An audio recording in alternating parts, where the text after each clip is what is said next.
आज की इस वीडियो में बात करेंगे हम लोग गैस एक्सचेंज के बारे में। तो हमारे शरीर में गैस एक्सचेंज कैसे होता है चलिए देखते हैं।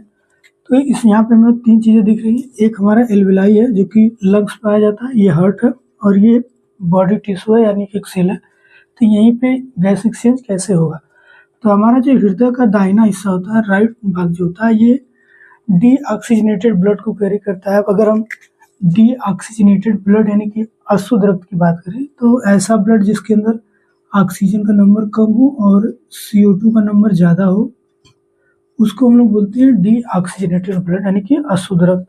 और अगर हम ऑक्सीजनेटेड ब्लड की बात करें तो उसमें ऑक्सीजन का जो नंबर होगा वो ज़्यादा होगा और CO2 का जो नंबर होगा वो कम होगा। तो सबसे पहले जो भी हम लोग इंस्पायर्ड एयर लेते हैं, जो भी हम लोग सांस लेते हैं, वो हवा हमारे इस एल्विलाई में आके रुकती है, वायु कूपिका में आके रुकती है। अब यहाँ पे हमारे जो ऑक्सीजन का मान होता है वो लगभग 104 mmHg होता है, वहीं CO2 का जो मान होता है वो 40 mmHg होता है। अब ये जो एल्विलाई होती है और ये जो पल्मोनरी आर्टरीज, इनके बीच में ऑस्मोसिस की प्रक्रिया होगी, परासरण की प्रक्रिया होगी, जिसके द्वारा क्या होगा, ये अनप्योर ब्लड है। तो इस अनप्योर ब्लड में ऑक्सीजन का मान होता है 40 और CO2 का मान होता है 45। यहाँ पे ऑक्सीजन का मान 104 है और यहाँ पे 40 है। तो ये जो पल्मोनरी आर्टरीज है ये अपने CO2 को दे देगी एल्वियस को, और वही एल्वियस जो होगा ये अपना O2 दे देगा इस पल्मोनरी आर्टरीज में।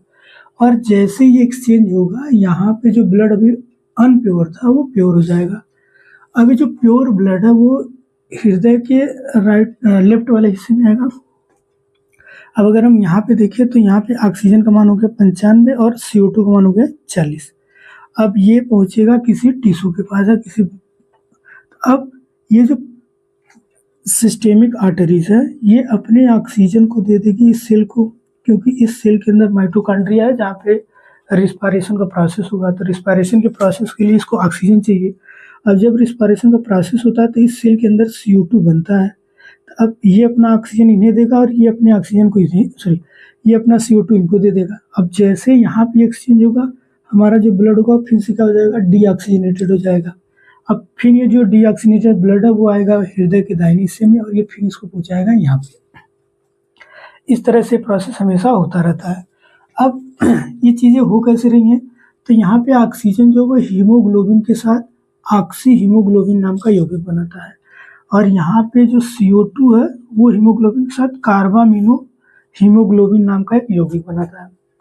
अब यहाँ पे कंडीशन होती है ऑक्सीजन से जुड़ने के लिए, क्योंकि यहाँ पे हाई नंबर में ऑक्सीजन होता है, लो रेट होता है CO2 का, लो होता है H+ आयन और लो ही होता है टेम्परेचर, जिसकी वजह से इस स्थान पे हीमोग्लोबिन जब ऑक्सीजन के साथ जुड़ जाता है और CO2 को छोड़ देता है।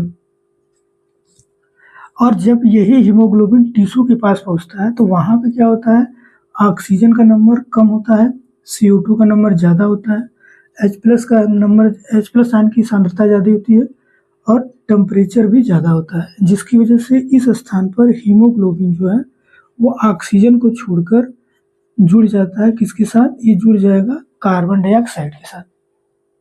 तो इस तरह से यहाँ पे गैस एक्सचेंज होता रहता है और इन्हें ले जाने लाने का काम कौन करता है, हीमोग्लोबिन।